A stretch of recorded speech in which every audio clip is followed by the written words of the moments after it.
Hey, I've been selling real estate in Richmond since I was a freshman in college. I love selling real estate in older established parts of Richmond. And I didn't grow up in Richmond, but I came here all the time. We would come to Richmond a couple of times a month. And one of the things that I have learned while selling real estate here is, how did Richmond develop? And when you drive through Richmond and you see how little neighborhood clusters sort of are here, there, it's like, how did all this stuff happen? It's like, why are there a bunch of little stores on Shepherd and Patterson?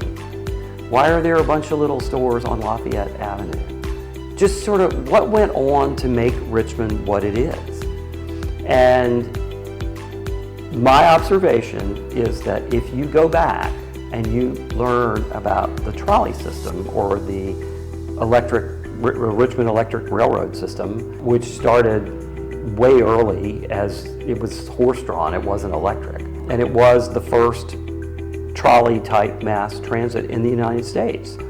And you look at how that system developed and how Richmond unfolded because of how that system developed, it will explain a lot to you about why and how our neighborhoods came to be the way they are.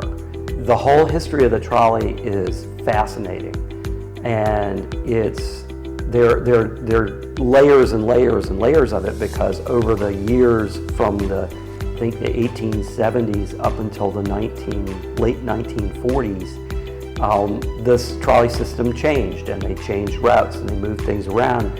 So you have, where the very early origins of the trolley were here, and this caused this development, and then over the years it changed and it moved.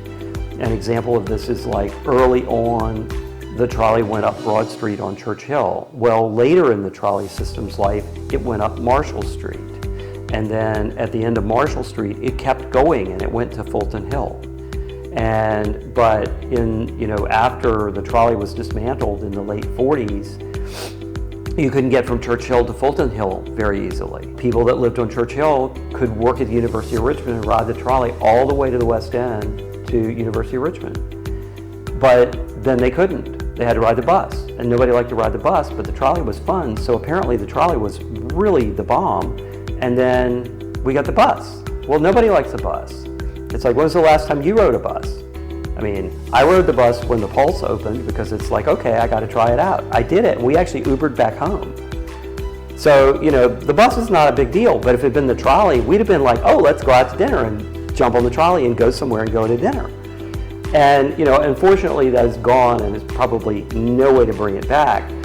But if you want to understand Richmond, look at where the trolley went. It's like, there was a trolley on Shepherd Street, which in the museum district, in the little area what the people call the Devil's Triangle, there was a trolley that came from Broad Street and went there, and then it turned and went west from there.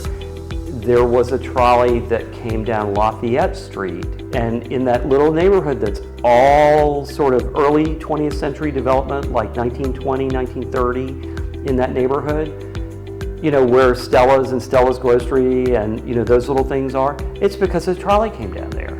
And this was all before city planning and zoning.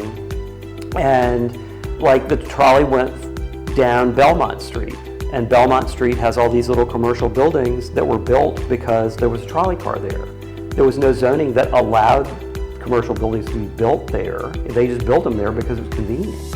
And the same thing with Shepherd and the Devil's Triangle area, and like Libby and Grove, and little pockets like that. And then you go to North Side, and the trolley really explains how North Side developed, because if you go out Brooklyn Parkway all the way to the east to like 4th Street in Highland Park, that's how those neighborhoods developed. And then you go to the South Side and you look at like Forest Hills. Woodland Heights was actually like the first streetcar suburb in Richmond. The streetcar company bought the land and developed it. Where Forest Hill Park is, they developed an amusement park, and they ran a line out there, and then they started selling the houses in Woodland Heights. And then Further on, you've got things that are much more suburban, but they have walking access to the trolley, like Forest Hill. And, so you've got all of these things, but nobody looks at it today and goes, oh, I understand how this got here, because you have to put those pieces together and learn about the history of the trolley. And it's fascinating to know, and I'm sure it's one of those things where there are so many layers and layers of knowing about it that it's probably even more fascinating when you understand more. But if you're looking to understand a little bit, start looking around at the basic history of the trolley and you'll understand a lot more about Richmond. So happy to share that with you, and glad that I was able to because of my sort of needing to know about stuff like that.